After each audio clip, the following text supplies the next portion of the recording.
Away from that, but still in Abuja, let's tell you that the House of Representatives has rejected the narratives that portray Nigeria's security challenge as religiously motivated or state-sponsored. This position comes in response to a bill introduced in the United States Congress on March 11, 2025. However, the federal government, in a quick response, says the genocide against Christians claim is false and baseless. Meanwhile, the Christian Association of Nigeria on the same day said many Christian communities have suffered attacks, resulting in several loss of lives. And that is according to CAN President Daniel Oko, who has also called on security agencies to urgently arrest the spate of killings and attacks in the country. It could be recalled that the United States Senator Ted Cruz had accused Nigeria's government of enabling a massacre against Christians, citing rising number of attacks against the community in the country's troubled center. And joining me live to take this conversation deeper as a CAN chairman for 19 northern states and the FCT, Reverend Joseph John Hayaba. Reverend, good to have you on the Media News. Thank you for having me, and good afternoon to all Nigerians.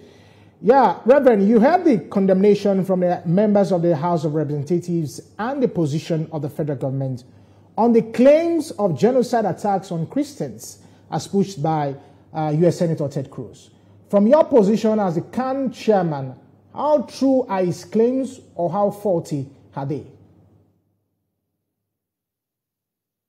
Thank you once again. I think we have to put these things in their perspective. Number one, are there killings going on, or have there been killings going on in Nigeria and against Christians? If anybody comes out and says it's not true, it's not fair.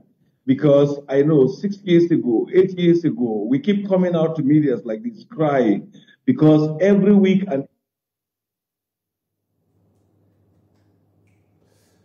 will definitely connect back to Reverend John as he gives us his own opinion on what the issues we're talking about.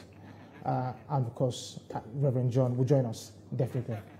Okay. It never happened. It's like not caring about the feelings and the sensitivity of families that lost their loved ones due to negligence and whatever has happened in the past. The figure that came out of America, the 100,000, the 500,000, we join people to condemn that because it's not true. That figure is outrageous. That figure is not right. But to say that there's no killing, I think that's where we are having controversy about which one are we saying.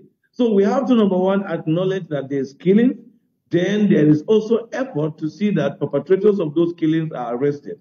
We will give kudos to federal government because even recently, the leader of the Ansaru group was arrested. That is a positive step.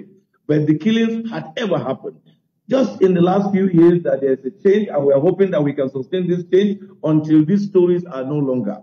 The bill to the Congress of America by the senator, I wish he will discuss with Nigerian Christians to find the right figures and the right message before he presents a bill that itself do not have the contributions and understanding of Nigerian Christians. Okay, Reverend, how has the Christian body contributed in ensuring security for all Nigerians, irrespective of tribe, religion, or color?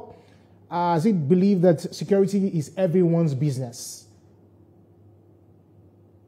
To the best of my knowledge, in the last 20 years, I and many other Christian leaders, we've been involved in interfaith collaboration, in interfaith dialogue, in interfaith engagement, purposely to reduce tension, purposely to build understanding and bring people together.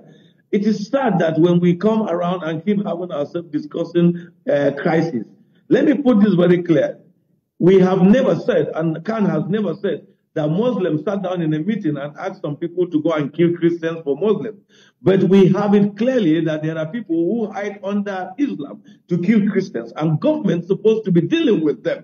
And probably the failure to deal with them is the reason why this kind of conversation is going on. But we have been engaging, we talk in many conferences, we talk in many forums, we address issues of religious discrimination, because those who are claiming that there is no persecution probably do not know the pains some Christians in northern Nigeria have gone through.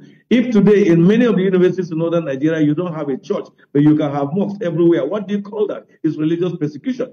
If a Christian child scores good score and cannot go to certain university in northern Nigeria, what do you call that? That's persecution. If from the claim of blasphemy, someone is being killed and slaughtered, what do you call that? That's persecution. So these are the issues Khan is asking government to deal with. But we know that the figure that was given out there is exaggeration. It is not right, but there is persecution. Yes, Reverend, you've mentioned one, but how government should tackle this. But let's look at some of another approach. Should the government, the approach that government should take in this time to ensure safety for all Nigerians, and of course, talking about the context of what we're looking at? One primary role of government is to protect lives and properties of citizens, irrespective of their identity. That is what government should do. Government should not allow anybody to cause her citizens pains and go scot-free. When people begin to lose confidence in government for not protecting them, then stories like this and distortions like this can come to bear. Number two, government should ensure that citizens are respected wherever they live in this country. Because if I'm a Christian or a Muslim and I'm in the south, or a Christian I'm in the north, I should still enjoy the right of a citizen, either in worship or in whatever I do. Someone, you see, I've ever cited this example. In Kano State, for example, and I want them to come out and debunk it. You buy a piece of land and someone will tell you that, no, don't build church or biaf alo. That's a disrespect. And I think it pains a lot of people. So these are the kind of things that government should stamp out, and people should know it is not. And people who kill other citizens, hiding under blasphemy, there are laws. Government should enforce those laws and ensure that people who even kill are given one kind of hearing that do not show that there's commitment to protecting citizens. I think that's what government should do. But after that, government should engage the religious organization, whether Christians or Muslims. Thank you so much. What are the things happening to us so that they can address them? Thank you so much, Reverend John. Thank you. Thank you for your time on the news. Thank you too for having me.